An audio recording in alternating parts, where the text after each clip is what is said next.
Hello everybody and welcome. In this video I'm going to show you how to perform factory reset for your speaker JBL Horizon 3 using application.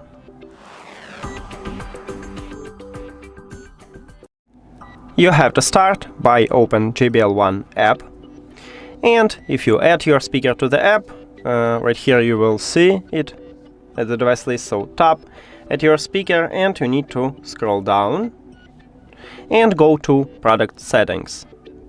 At the bottom we have Restore Factory Settings, tap at this button and then click Restart.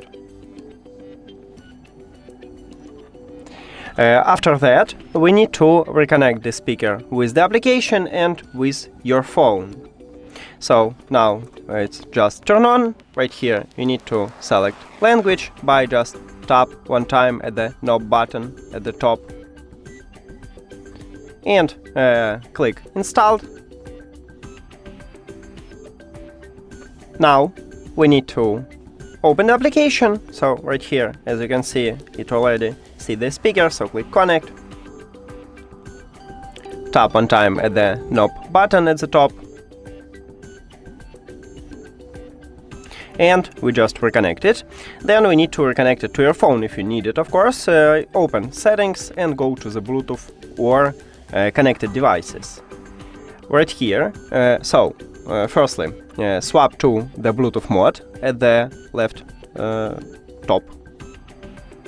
Now we're just in the pairing, and firstly let's reconnect the speaker from the phone, so click the information icon or settings icon near to your speaker, then forget the device and forget device. After that, if you have Android, click Pair New Device at the top, and if you have iOS, you can turn off and turn on the Bluetooth, or just go back and return here, and then tap at your speaker at the device list. That's it! Thank you for watching this video. If you found it helpful, please consider subscribing to the channel and leave the like on the video. See you later!